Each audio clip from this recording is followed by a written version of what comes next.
Assalamualaikum warahmatullahi wabarakatuh. Saya Kiki Umairoh dari Fakultas Tarbiyah Prodi FAIC. Video ini diperbuat untuk memenuhi ujian komprehensif materi keagamaan dengan dosen penguji Dr. Suharti SPD MA. Nah, berikut saya akan memaparkan materi yang pertama, yaitu hikmah turunnya Al-Quran secara berangsur-angsur.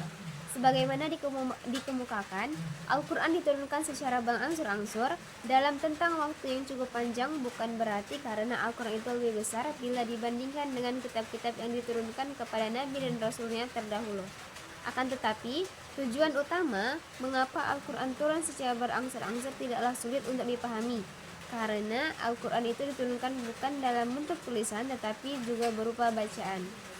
Secara umum, turunnya Al-Quran secara berangsur-angsur adalah untuk meneguhkan hati Nabi Muhammad selaku pembawanya dan menjamin kebaikan bacaannya. Di samping juga untuk memudahkan menghafalnya, terutama bagi Nabi Muhammad. Mengingat beliau adalah seorang yang buta aksara, tidak pandai membaca dan menulis. Meskipun demikian, tentu ada hikmah lain yang terdapat di dalamnya, antara lain yang bisa dijangkau oleh akal. Mengapa Al-Quran turun secara berangsur-angsur adalah: yang pertama, menguatkan hati dan memperkuat tekad Nabi Muhammad SAW.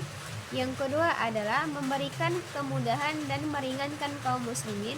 Dan yang ketiga adalah menerapkan dan menetapkan hukum samawi secara tadarruj. Materi yang kedua yaitu pengertian hadis qudsi. Hadis qudsi terdiri dari dua kata, hadis dan qudsi.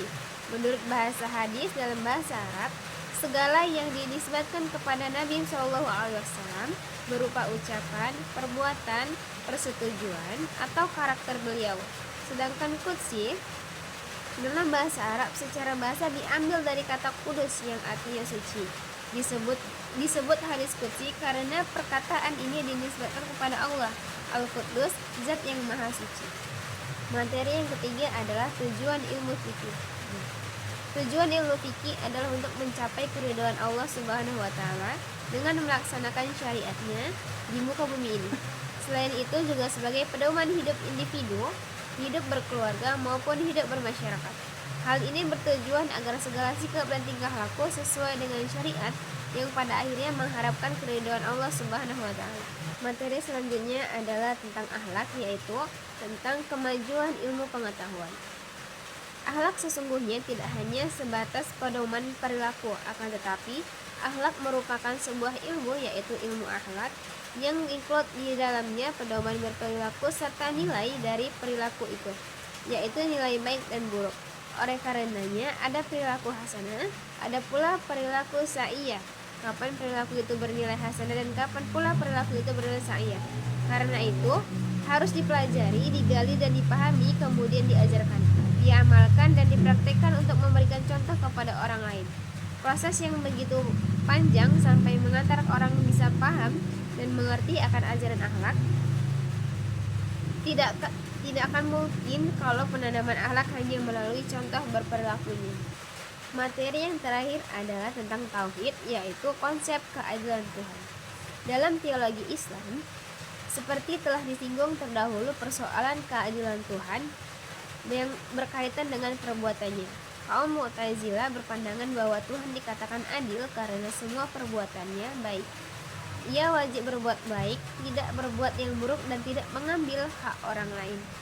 Al-Asy'ari karena berpegang pada konsep kehendak dan kekuasaan mutlak Tuhan berpandangan bahwa Allah yang menjadikan orang berbuat baik maupun jahat, beriman atau kafir. Baik, selanjutnya saya akan membacakan surah Al-Bayyinah. A'udzu billahi minasy syaithanir rajim. Bismillahirrahmanirrahim. Lam yakunil ladzina kafaru min ahlil kitabi wal musyrikina munfakkina hatta ta'tiyahumul bayyinah. Rasulun minallahi yatlu suhufan mutahharah fiha kutubun qayyimah. وَمَا تَفَرَّقَ الَّذِينَ أُوتُوا الْكِتَابَ إِلَّا مِنْ بَعْدِ مَا جَاءَتْهُمُ جاءتهم البينة وما أمروا إلا ليعبدوا الله مخلصين له الدين حنفاء ويقيموا الصلاة ويؤتوا الزكاة وذلك دين القيمة إن الذين كفروا من أهل الكتاب والمشركين في نار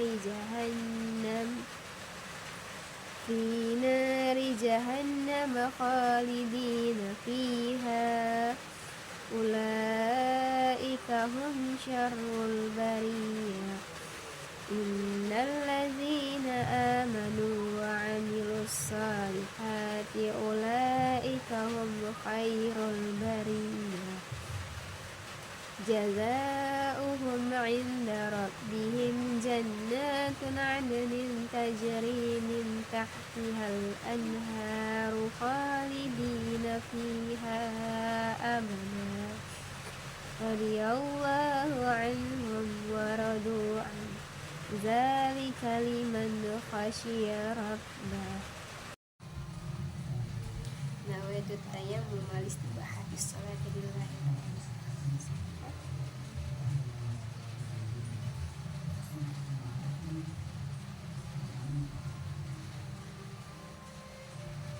تعالى